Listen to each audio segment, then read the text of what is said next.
What up, man? We are back in the basement again. Gassing TV. First, we got to get a shout out to the sponsor, Slum Clothing. Juice, man, Juice. We just got the pineapple and pear, I think is what he mixed that one with. But today we got Dominique Alexander.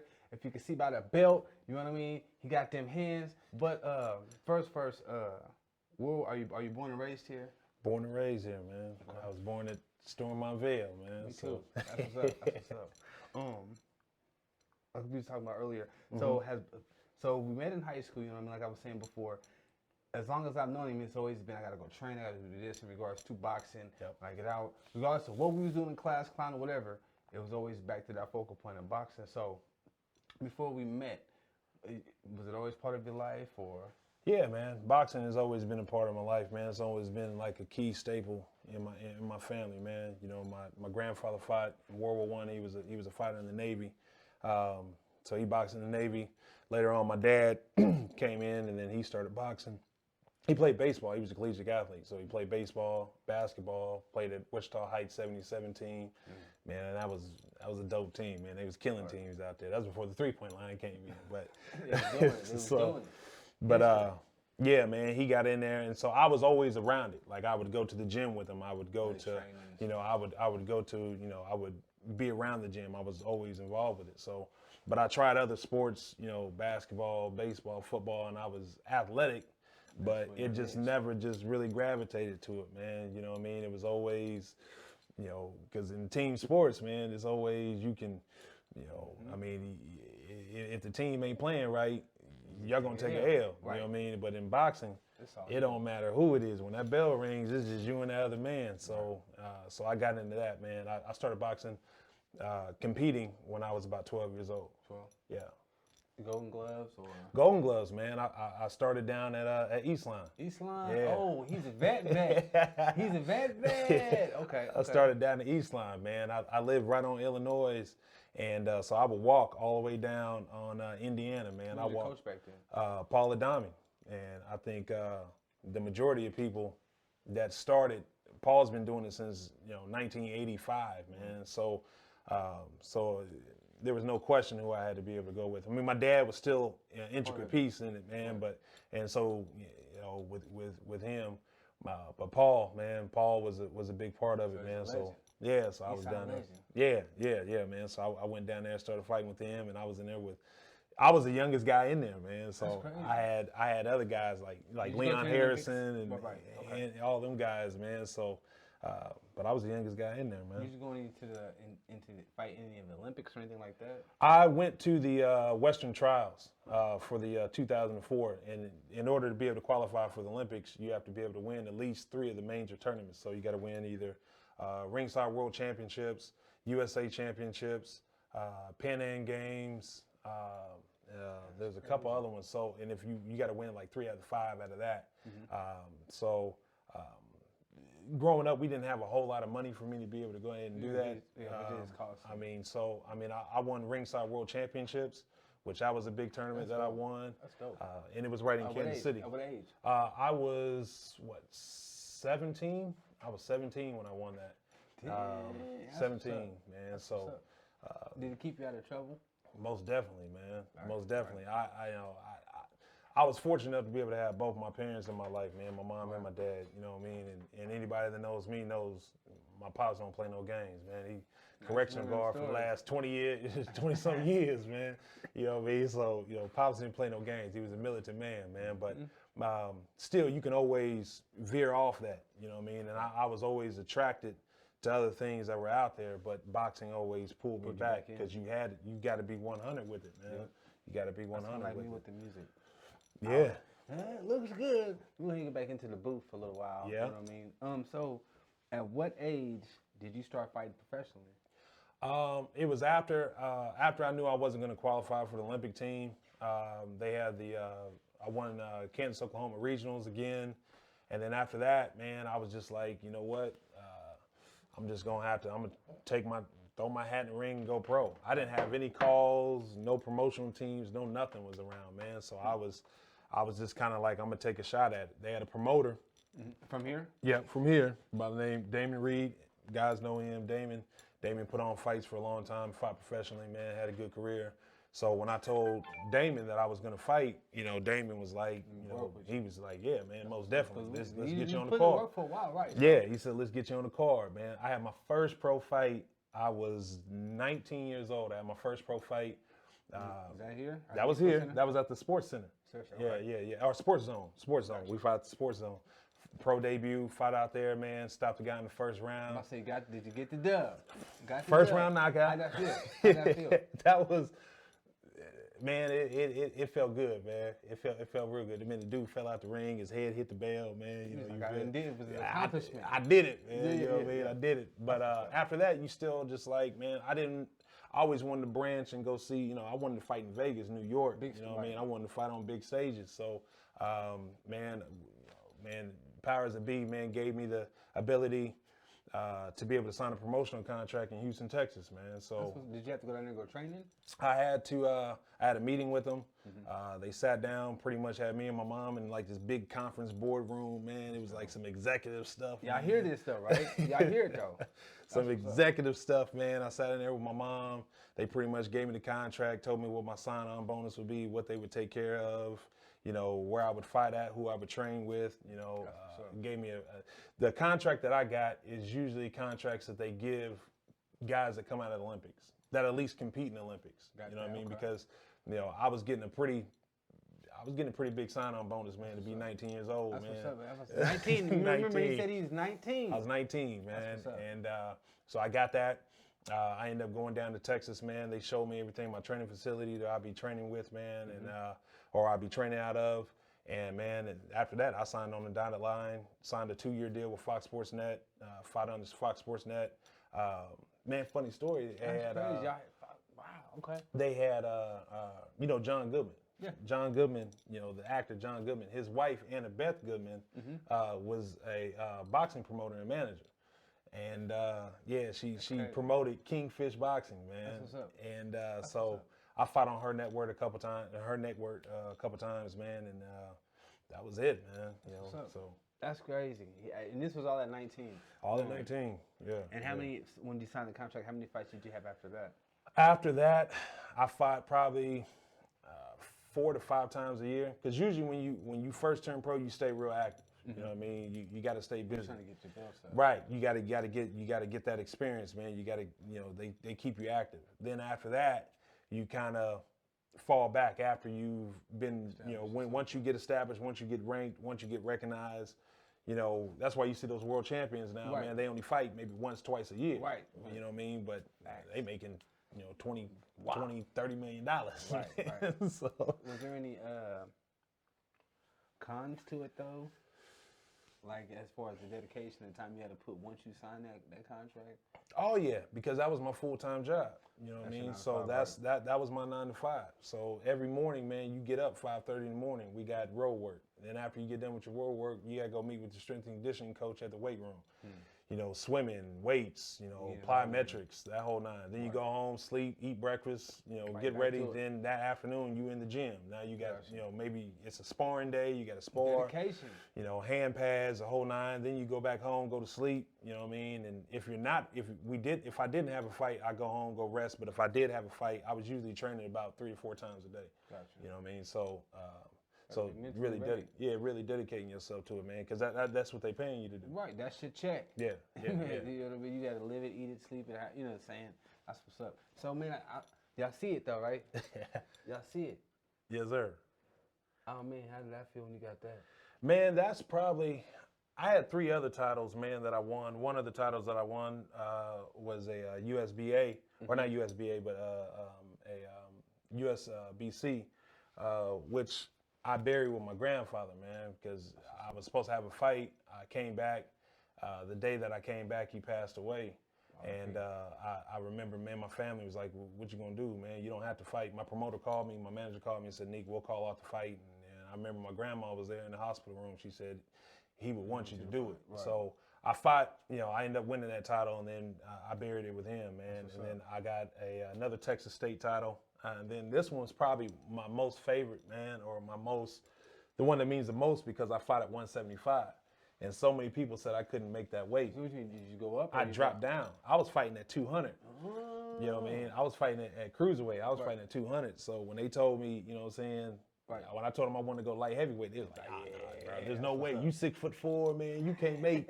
There ain't no way you can make 175, man. But hard work, dedication, man. And I got down to 175, and I fought a dude out of Minnesota, and beat him by decision. It was over at the Expo Center. I won that over at the Expo Center.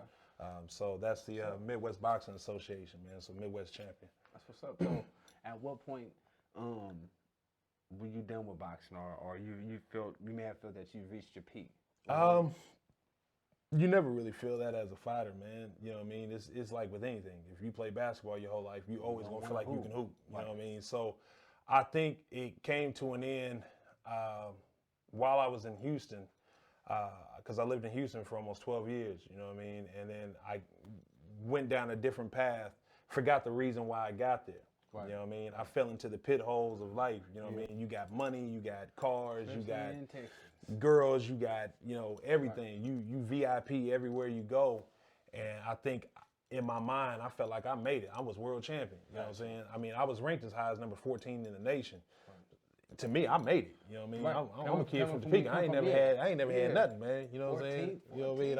I'm like Broner, man. Cornflakes and water. I'm out here. You know what I mean? But I think once and then my management team, they wanted me to move back to Kansas. I didn't want to move to Kansas. I just had a brand new son, man. I was like, I'm not moving back to Kansas. They was like, Neek, it's the best thing for you. You need to get your mind right. I said, man, I'm good. You know what I mean? If y'all don't want me, somebody else will. Right. That was the downfall that I took, man, because I should have stayed with him, came back to Kansas, recalibrated myself, and then went back. But I didn't, man. And then after that, man, everything just kind of, I was taking fights for money. And I tell every young guy out there, man,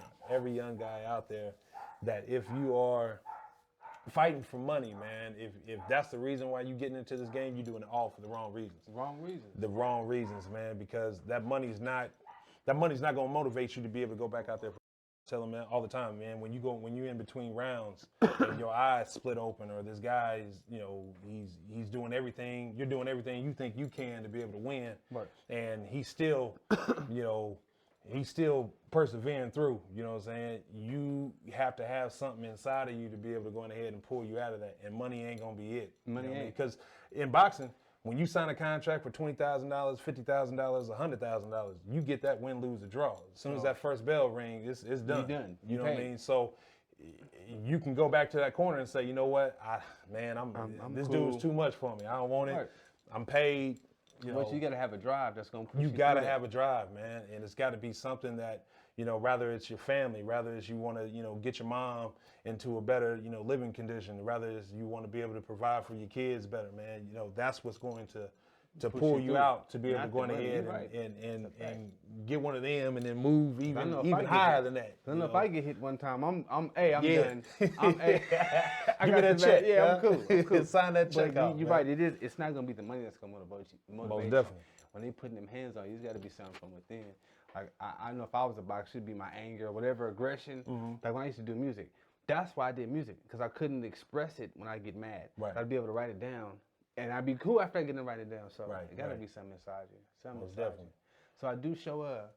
He gave me a dope piece, y'all. Oh yeah, man. He gave me a dope piece, man. I noticed he was posting these pictures about getting back into it, man. And I'm like, I seen some of his work. I'm like, nah, yeah, you should really get back into it. Oh yeah, you know man. I mean? Yeah, a little piece that I did, water, planets and stuff like that, man. So I've always been into art, man. I've always been into art. Art, so even when I was boxing, like art was like my, you know, most guys would, you know, but art was kind of like my little secret thing. I didn't know if I said, because I didn't know. I was always into it. It's kind of like my secret thing that I did, man. So I like it. I used to see street artists all the time, like in Dallas, and when I would travel, like Dallas, New York, Chicago, LA, you know, you'd always see street artists. Right. And anytime we were out there, for a fight, I would always make my way to him, man, and just kind of be intrigued with it. But is that how you learned? Or? I learned by watching those guys, and then there was another guy that was in Texas, man. He used to do these murals, man, these magnificent murals back. Did you get some? Name was Pedro, man. Mexican dude, man, named Pedro, man. He was awesome with it. And so he was a big boxing fan, and I was a big fan of his art, man. So it kind of worked out. Right, you know what I mean? It kind of worked out. He got tickets to the fight, and he kind of showed me kind of the basics on artwork, man. Because I've always been into hip hop, man, and hip hop is the old school hip hop. 5 elements of hip hop. Yeah. I mean, sorry to say, like a lot of people don't know that. Yeah, you know what I mean. You know what I mean? You know, the 5 elements of hip hop, man. So you know what I mean. Tagging was one of the elements of hip hop, man, and breaking and lyrics, and so. I thought I was a breakdancer. When I was, I could never figure it out though. I think we all did, man. Right. Yeah. I thought I was Michael Jackson, man, with my church socks on, man. And them penny loafers with the penny in it. My grandma always made sure it was a penny and then penny loafers. Yes, sir. Why, but yeah, man. So I do want to thank you. Where can they get some of your artwork at, or are you still selling it? Or? Yeah. I'm right now. I'm working on a piece right now down in the art district in the Noto. Okay. There's a lady there, man, by the name of Heather. She owns Onyx Salon, and she's also opening up she has a soft opening up this first Friday for her. She's doing it's like a health juice bar, and they got like organic, coffees and stuff like that. So right now I'm painting a piece in her bathroom. I'm doing an entire galaxy in her bathroom. So you can go check the galaxy out. Yeah, I got paint all on my hands and stuff, man. So I was in there earlier today, doing my thing, man. So you can find that. Also, I have my Facebook page, so you can find me on Facebook, man. Dominique Alexander, the street artist, so you can find me on that. Check him out. And then you can check all my art. All my art is up there. So please check it out, man. It's dope. If you got kids who like that type of stuff, man. Yes, sir. I will most definitely go there and check it out. We'll try to post a link or something somewhere on here. It's gonna be, it'll be on there, man. But check him out. Again. Also for them young kids, man, that want to box, man. Paul's still training. Okay. Paul is still a trainer, man. And Paul where's he at now, though? He's out. He had to relocate from when Eastline shut down. Right. He had to move, and he moved out to Hunter's Ridge. So he's out there way out north, man. Hunter's Ridge. Yeah, right out. If you take Topeka Boulevard all the way down, I forget what the address is, but it's looks like an old building. It's like an old brick building. It's over there, but Paul's still doing it. Is it by that roundabout? Yep, right before you get to the roundabout. By the Diamond? Yeah, Gladiator. Okay. It's like Gladiator Academy. I know you know what I mean? So he's right up over there, so he trains downstairs. So any young kids is looking to be able, girls too. Beforehand, Paul didn't train girls, man, but now I'm asking. It's new age, it's new day, man. I just want my girl to be able to, just in case she got them hands. Yeah. You never know. Paul was a big reason why I was able to get out of Topeka to just go see things, man, right. and got to go to, I've been to 15 different countries, man. And you say ESPN, so, have you trained over there or fought over there, or was it just experience? I fought in Warsaw, Poland. I fought for the WBC Intercontinental title. I fought in Berlin, Germany. I fought in Okinawa, Japan. I went back and fought in Tokyo, Japan. I fought in. Got them passport stamps. We fought in. Oh man, my passport was full, man. Stamps. I went to Johannesburg, Cape Town, South Africa. That was kind of like a vacation, and went down there and got to see. That? That was nice, man. Beautiful, man. It felt like home, man. You know what I mean? I was on the plane. I was nervous. You know what I mean? Right. When I was going, right. Because you hear all these different things about Africa and how they're gonna perceive you when you get there, how they're gonna treat you when you get there, man. I'm gonna tell you what. That was the most humbling experience I've ever experienced in my life, man. And if I ever get the opportunity, I'm going back, man, because they want you to learn. You know what I mean? They embrace you, man. They want you to because they know about the Atlantic slave trade and everything like that, man. Right. So when you're a Black American, man, when you come back, man, you home, man. So you get the food, you get the treatment, you get everything, man. So yeah, it's lovely, man. I gotta go. It's lovely, man. Yeah. So totally different than the picture they paint versus going over. Most definitely, man. That's media, man. Media is always going to paint a different picture of what stuff really is, man. So they're going to tell you something, and until you go over there and you're able to see it, and like I said, you ain't got to take my word for it. You know what I mean? Just go see it. if you get that opportunity, man, hard work, dedication, man, you got to be able to put that in. You put hard work and dedication. Like I said, I got to leave Topeka. I went to Houston and from Topeka, man, and got to, fight guys from everywhere, you know what I mean? That's and dope. got to, dine with, man, everybody's from Sugar Ray Leonard to, Joe Frazier. I got to meet them, man. Beautiful, man. Angelo Dundee, I had breakfast with Angelo Dundee when I was in Connecticut. He had a fighter that was fighting out there, and I didn't get to meet Ali. That was always my dream, to be able to meet Ali. But I got the next best thing with Angelo Dundee, who trained him, man. There. So, that was a real humbling experience. So just because you're from a small town, that don't mean you can't excel past, because I was from Topeka. So when I first came down there, they was like, "Where's Topeka? That sounds like an orange juice." You know what I mean? That's what they was saying. They was like, "That sounds like an orange juice, man. Where you from, Topeka?" Yeah. But I said, once you get in that ring and put them gloves on, it don't matter where you from. Like you know what I mean? It's about what's in here. Yeah. So, all right, I'm from Topeka, man, but step in this ring. Go to the ring. And let me show you. And then they was like, okay, all right. Topeka. Topeka. That brother can fight, man. That brother got some hands. And there's a lot of young kids that have that, man. And I just feel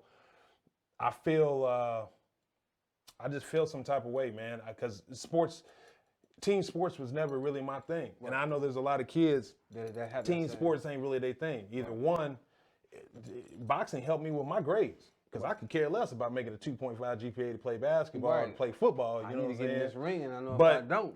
If I didn't, then I couldn't fight. You know what I'm saying? And Paul and my dad, man, were one of them type of people. Like, I literally was in the gym with my hand wraps on, like doing homework, so I could get in the ring to spar.